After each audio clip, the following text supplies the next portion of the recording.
Hello and welcome to Learning Music with Pat. You know, I have about 300 or so instruments that I have collected over the years, and they're all very important to me and I love all of them. And I'm in the process of showing you samples of the various instruments I have. I've shown you samples of the recorders, not all of them, but some of them. And now I'm bringing in some of the recorder-like instruments that I call melody flutes. To me, a melody flute is any simple instrument that can play melodies and nicely. The recorders would be classified. But some of these little instruments, like what I'm holding up now, it's not a recorder. It's a little like a penny whistle, but it operates on the same principle as a recorder. You blow in the top, the air gets squeezed, it goes out the labium, and there are tone holes in the front. There are no tone holes in the back. Now I have a group of these of different colors which I'm going to show you. Some of them play fairly well and some of them don't. It's kind of the luck of the draw, because some of these are produced by the same company. So I think what I'll do is take the ones that are produced by First Note and show them to you first. I believe this is a First Note, and it's called a magic flute. And it's just a straight thing, you know. You blow in, the air goes out the labium, you have your straight tone holes, that's it. Does it play? Well, some of them do well. This is kind of a plum kind of color. I like to get them in all colors because people like to see the colors.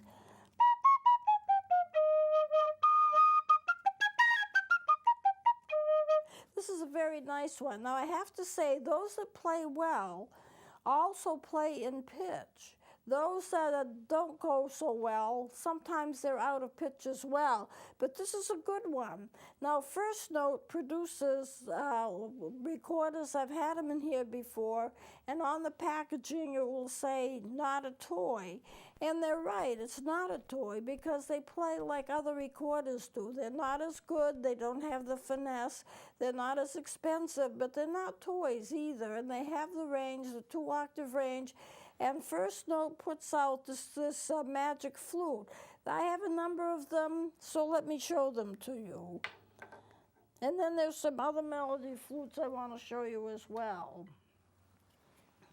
This is the yellow one. Yellow's one of my favorite colors, and I like the brighter colors, and you can see the tone holes in the front. I can see them on the monitor, and that's it. There's nothing in the back. It's just a straight piece of plastic, and it's a tube, but nothing's in there.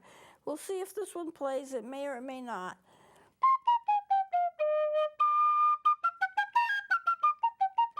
One of the things that make these so good is that I can get octaves on it. I mean, I can play to the top and then squeeze a little bit of extra air in.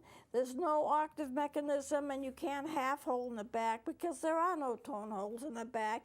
But if you use a little extra air, maybe tighten up your embouchure a little, you can get up to another octave.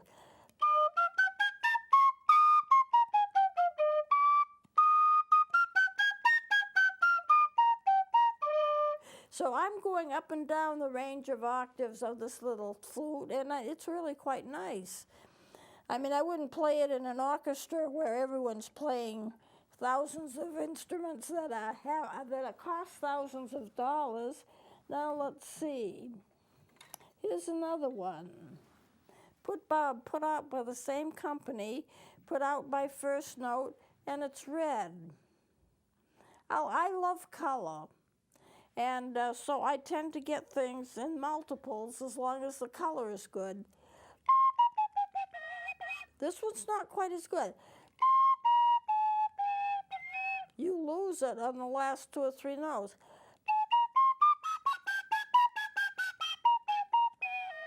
So it really doesn't, it's not quite as good as the others, but it does play some. And it's red.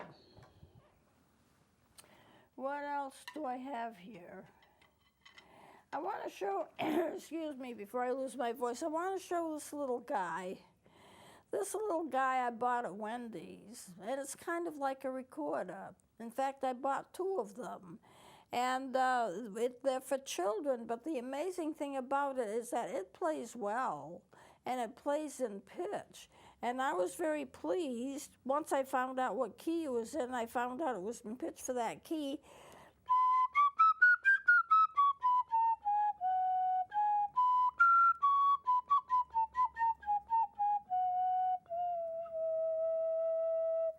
A little Wendy's recorder, not bad. It's not near as large as a regular recorder, you know, but it does play. I bought it out of curiosity to see if it would play, and then I bought a second one just in case it did, and I end up by using both of them. And now some of these others are called melody flutes. Some of them put out by a company called Melody. Here's a melody instrument. It's green, but it's the same kind of thing. You know, it's that straight shot. You've got your tone holes, and in the back it has a little place where you put your thumbs. It doesn't do anything except you know it's there, and that's what you do with it. I don't know how good this is going to be.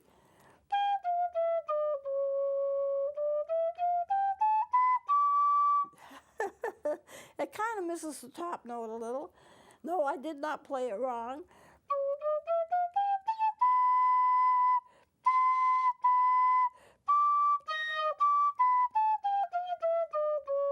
So if you want to stick to the lower register, you can get some notes out of it. It's not bad.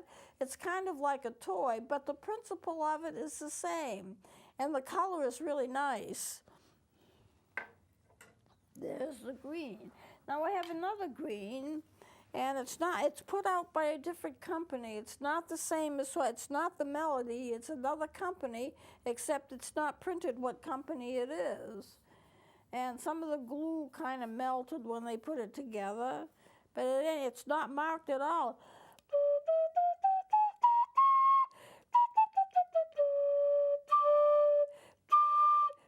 And here again, you don't do the second octave up, because if you try the second octave up, then you're going to get it out of pitch, but there it is. I've made a collection because I've worked with kids for a lot of years. Now this one here, I think it's the same as what I just played.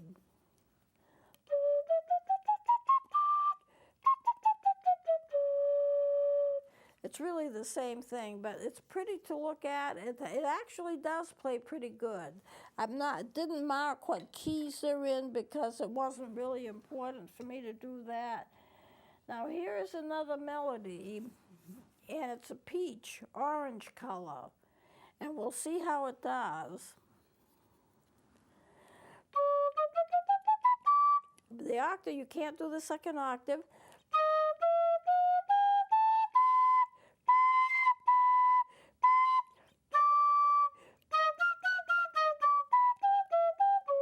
It's not in pitch for the second octave. It'll get about 3 or 4 notes to the second octave. If you can kind of tweak it and make it do it, which I do tweak them.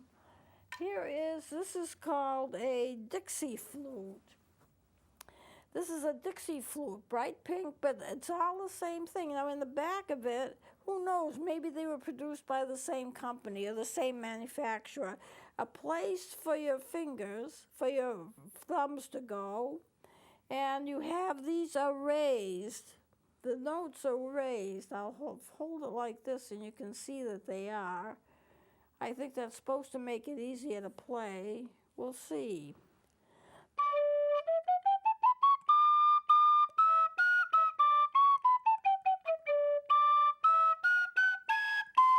You can get about 3 or 4 notes on the second octave.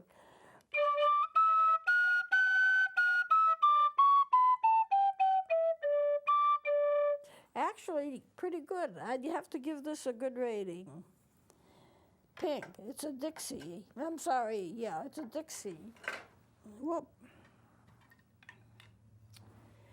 This here is another Melody, and it's kind of a purplish.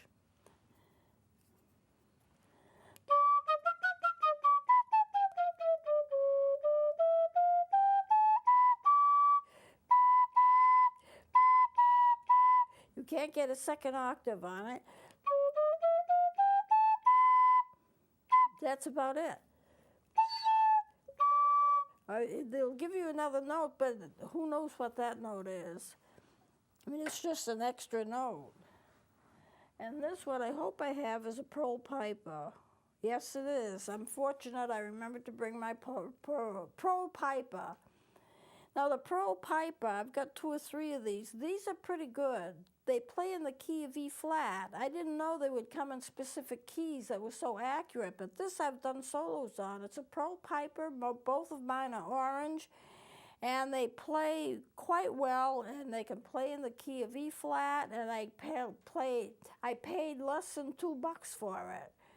I did a solo, and I says, this is a very inexpensive instrument. Then I played it. Now, I arrange music, complicated music, for a lot of these instruments, because if you tweak them just right, they can play them. And so I played it.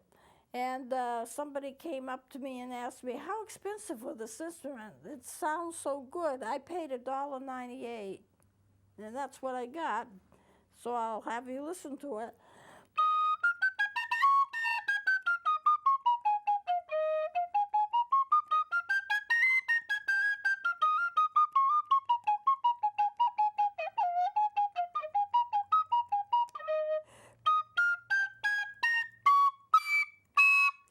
Can't really get a 3rd octave, but that's not bad. You can play a lot on this instrument, all for $1.98.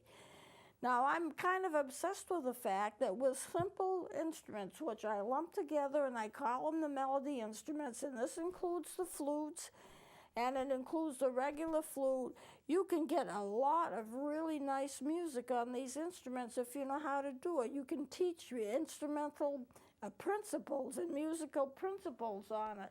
So this is what I have to show you, or came to show you this, but I want to do something else. I've got the time to do it.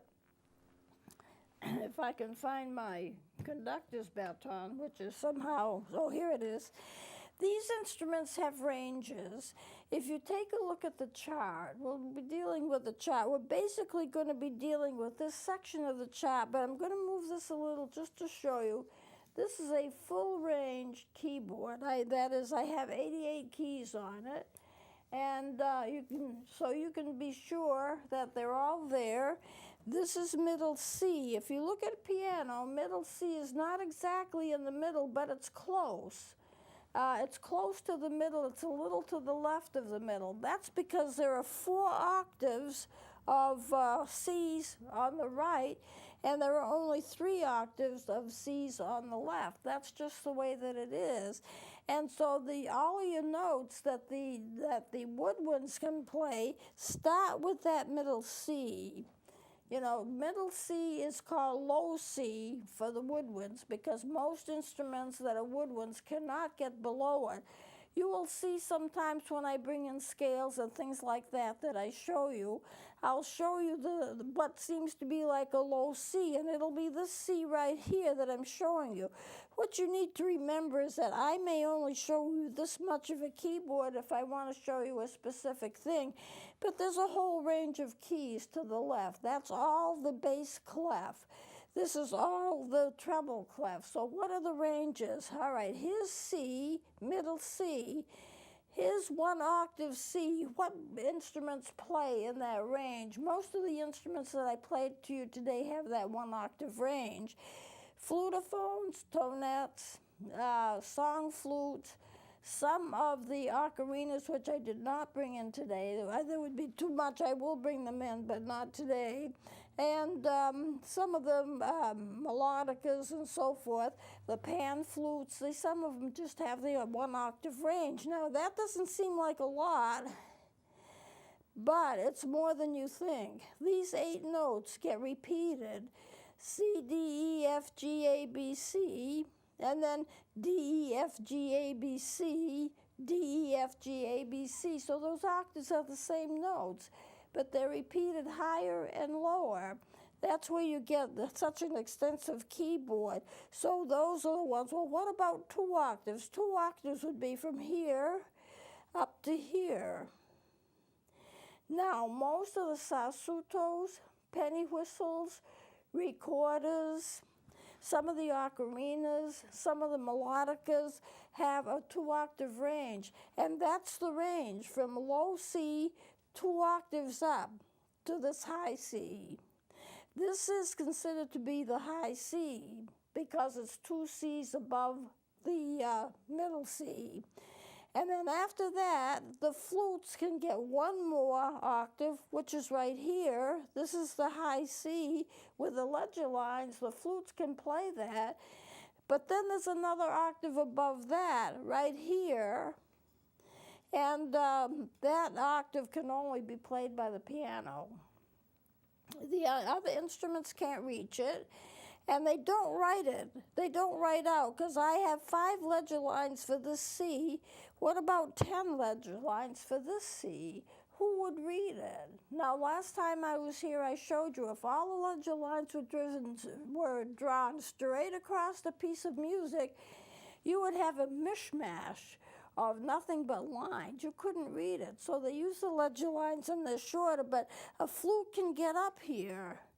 But it can't get up here. It's too high. So what they do when they write piano music is they write this octave and then they put an 8 VA. That means play it an octave higher, which means play it in this range. So they don't have to write for that range. So let me just kind of review this for you. Middle C right here. And there are plenty of notes below it, which are the bass clef. Here's your low C, middle C, and it's that note right here. I've got the I've got the stem in either direction. You can play that. This middle C is the highest note of the bass clef and the lowest note of the treble clef, and it's a C for both. So then you get the octave right here. Here's your next C. That's the 1 octave range, which will play tonettes, ocarinas, flutophones, things like that I mentioned. Then your second octave C is going to be right here. That's considered to be high C. That's 2 octaves. And you can play your sassotos and penny whistles and recorders and other instruments, some ocarinas, some melodicas you can play, some pan flutes also. And then you have this range, which only the high flutes can get, only the regular flutes can get. But they can get this range, and then the piano only on this. So there's an amazing amount of array. I'm just going to move this a little bit. We can keep the camera on it, however. I just want to bring it down. There's your bass clef. And then your middle C, which is colored in. And then your treble clef. Lots and lots of notes. There are 88 notes on the keyboard. And so you can get the full range of music. And I think it's important to know something about the piano. I think it's important to know how chords are formed, what the range of the instruments really are, where they're playing on the keyboard. Like I can pick up a recorder and I can say, oh, well, this plays to a 2-octave range, but which 2 octaves does it play? Well, it's going to play the octave from the lower C, the middle range, the middle C or the low C, up to the high C, which is going to be right here. And you can see that's the high C. It's got 2 ledger lines on it. You may not be able to see that close up enough, but most of the instruments that are woodwinds are going to play in that range. The flute's going higher still, and the piano going higher still. That's a lot of music. There are a lot of scales. There are a lot of keys that you can play. So it's just something that you need to remember. I have in here with me this is a melodica. This has this is a German Hona. Very, very nice. I've used it for years. It's just a very nice instrument. I'll hold it up here because this looks like a keyboard, doesn't it? You have your 2 black keys, then you have your 3 black keys, and then you have 2 black keys and 3 black keys. It's arranged, even though it's like buttons, it's arranged like a keyboard, and it is a keyboard.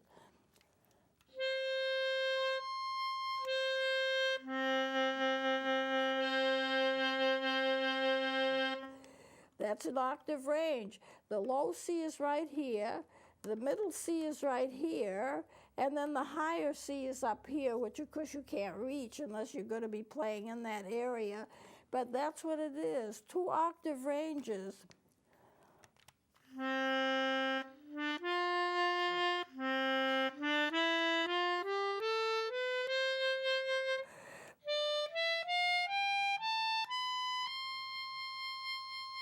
There's your 2-octave range right there.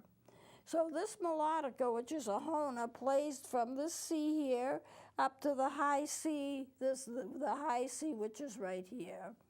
2 octaves it can play. So music is fascinating. There's a lot you can do with that. I don't have too much time left, so I don't know what I can show you. I mean, I have a whole book of stuff to show you. Maybe what I'll do, okay, I'm going to take this down. And I'm going to put this notebook up, and you can maybe get a little bit of a clearer picture of what I'm trying to describe to you.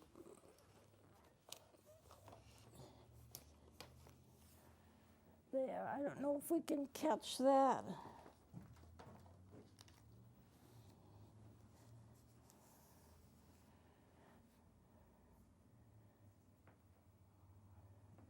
We're just going to hold it here while he tries to get that sound. That's good. All right, so this, a lot of times when I bring up scales, I'll go from the low C on up. But there is a whole range of bass notes, which is on the other side. So I added this morning. This is an extension of this. Now, of course, they don't match up exactly because I couldn't get them to match up exactly. But that would be the whole keyboard, middle C right here. And this range is a whole octave range. And what can play in this range from middle C to the C above it, which is like a mid-range C, let's say, flutophones, song flutes, ocarinas, melody flutes, tonettes, and fifes, 1 octave, okay? But from here to here is 2 octaves. And so you not only have these playing up to here, but you could have others like recorders, penny whistles, sassotos, ocarinas, melodicas, melody flutes, and fifes playing these 2 octaves, and this is what the recorders do. And then here, the traditional flute can play another octave above. I didn't take it any further than that. So that's what you need to remember. Not only are you playing an instrument, but where is it playing on the scale? What is its range, and what is it playing? Well, for the most of the woodwinds, it's going to be middle C, 1 or 2 octaves above, sometimes 3 octaves above if you're dealing with a regular flute. So we don't have much time yet, and I'm in the process of beginning to lose my voice. So I'm going to call it here, and we'll continue doing something else next time. Please join me then.